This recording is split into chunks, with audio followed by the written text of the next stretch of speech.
Today's story is called Stop, Drop, and Roll. Jessica was a warrior. She worried morning, noon, and night. She worried about her spelling homework and learning new steps in ballet class and remembering to fill her dog's water dish and waking up in time for school. But one Monday morning in October, Jessica's teacher gave her something new to worry about. "It's Fire Prevention Week," explained Mr. Martin. "So for the next few days, we're going to talk about fire safety." "Uh-oh," groaned Jessica. "And this Friday," Mr. Martin continued, "we've been asked to share what we've learned with the entire school." "Oh no," moaned Jessica. "Let's begin with smoke alarms," said Mr. Martin. "Your home should have them on every floor. Automatic fire sprinklers are a good idea, too." Smoke alarms? Sprinklers? Jessica had never seen either in her house. "Your family should also have escape plans in case of a fire," said Mr. Martin, "and fire drills so everyone knows what to do." Jessica chewed her pencil in half. Escape plans? Now she was really worried.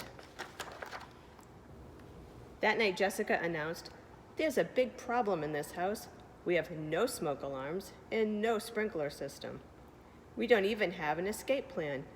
If there was a fire, we'd be in trouble." Her mother puckered her forehead. "I remember buying smoke alarms, but I guess we never got around to installing them." "And we talked about finding someone to put in sprinklers," added Dad, "but we're always too busy to make an appointment."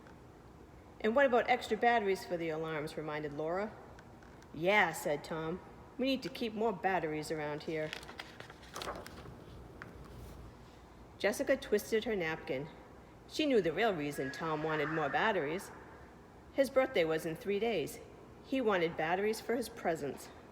But fire safety was more important than birthday toys, wasn't it? "We've got to do something about this now," warned Jessica. "You're right," said Mom. "After dinner, we'll make escape plans and find those smoke alarms. And tomorrow, I'll get extra batteries and make an arrangement for a sprinkler system," said Dad. But Jessica still felt too worried to sleep. She tossed and turned all night. The next day, Mr. Martin wrote some fire safety rules on the blackboard. Never play with lighters or matches. Keep electric heaters at least 3 feet away from things that could burn. Keep extension cords away from doorways and from being pinched by furniture. A professional should check the chimneys and furnaces in your homes each year. Blah, blah, blah. Mr. Martin went on until Jessica had to cover her ears. She'd never be able to remember so many things. At dinner, Jessica asked, "Have we ever had our chimney checked?" "Yes," answered Dad, "when we bought the house." "But Mr. Martin said it should be checked every year," said Jessica. "The furnace, too." Dad sighed. "I'll put them on my list of things to do." But that didn't stop Jessica from worrying. She went through the entire house checking cords and smoke alarm batteries, and she had another sleepless night imagining all the things that could go wrong. On Wednesday, Mr. Martin had even more fire safety rules. Heat makes smoke rise, so if you're in a fire, you must crawl under the smoke where the air is cleaner. And when you reach a door, touch it.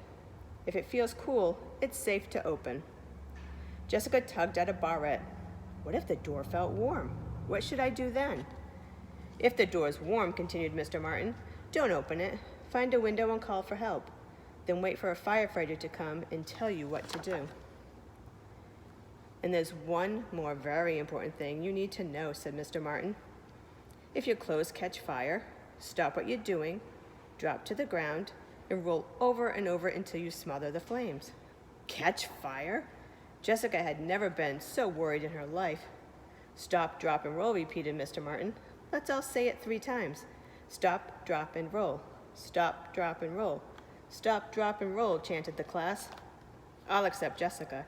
Her worries had twisted her tongue into a big knot. When Jessica got home, she made her family have a fire drill. Then she rechecked all the electrical cords, tested the batteries and all the smoke alarms, and made double sure that there were no matches lying around. Afterward, Jessica felt a little better. but she still couldn't get Mr. Martin's words from class right. Stop, slop, and troll, mop, pop, and bowl. The harder Jessica tried, the worse she did. But she went to sleep feeling a little better. At least she knew what to do if there was a fire during the night. Then, on Thursday, disaster struck.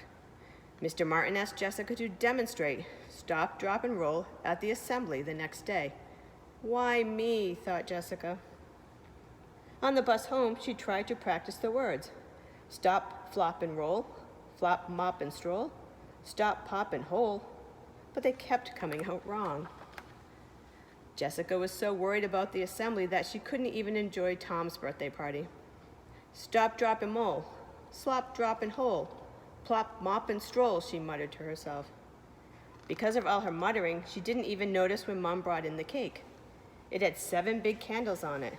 6 were for Tom's 6th birthday, and 1 was for him to wish on. And just as Tom leaned over to blow them out, Jessica looked up and saw fire. Stop, drop, and roll, she screamed.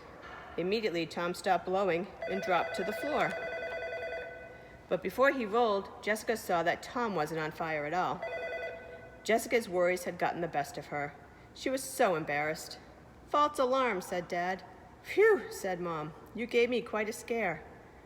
I'm sorry, said Jessica, but I thought... You thought quickly, interrupted Dad.